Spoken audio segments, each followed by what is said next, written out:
About 10 years ago, Malaysia Airlines plane MH370 vanished without a trace. But how could an airliner vanish with 239 people on board? This is its story.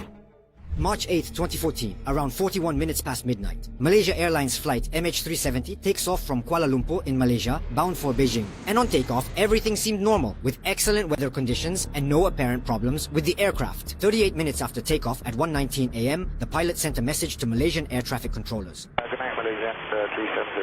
This would be the last exchange between the plane and the ground. As the plane entered Vietnamese airspace on radar, the pilots gave no sign of life, and at around 1:22 a.m., the Boeing 777 suddenly disappeared from radar screens. It vanished without emitting any warning or distress signal. 239 people, including passengers and crew, were on board. Mainly Chinese and Malaysians, but also a few Americans and 4 French. So what really happened? The first hours following the disappearance of MH370 were chaotic. Control towers panicked and tried to regain contact with the plane, but they failed. At 6:30 in Beijing, just as the plane was due to land, the flight was indicated as delayed on the billboards, with no further details. The investigation began, the media seized on the news, and all hell broke loose. Breaking news tonight, a Malaysia Airlines flight has gone missing. The Malaysia Airlines plane that went missing. And we begin tonight with Flight 370. The first lead, a crash in the China Sea. Boats and planes were dispatched to the area but found no evidence of a crash. The second lead, a terrorist attack. 2 Iranians on board the plane, carrying fake passports, alert the investigators. But the hypothesis was quickly put aside, and on March 13th, 5 days after the Boeing's disappearance, the whole thing goes haywire. Media reports revealed that the plane had continued to fly between 5 and 7 hours after disappearing from radar. But what happened during all those hours? And where is the plane? According to the investigation, MH370 turned around and headed west over the Malay Peninsula until it was lost northwest of Penang Island in the Strait of Malacca. Satellite data show that the plane then headed south until 8:19 a.m., the time of the last signal. The hypothesis, the plane flew on autopilot until it ran out of fuel and crashed into the Indian Ocean. Based on this information, a gigantic search area of 120,000 square kilometers, 3 times the size of Switzerland, was established. Huge resources were used to find the plane. On July 29, 2015, airplane debris was discovered on a beach in La Réunion. An in-depth investigation concludes that this piece does indeed belong to MH370. Additional debris are later found along various African coasts. A total of $200 million was spent to find the passengers. But unfortunately, after 3 years, the search was suspended for lack of further results. On July 30th, 2018, Malaysia's final investigation report confessed their inability to determine the cause of MH370's disappearance due to the lack of wreckage and black boxes. That's when dozens of contradictory, even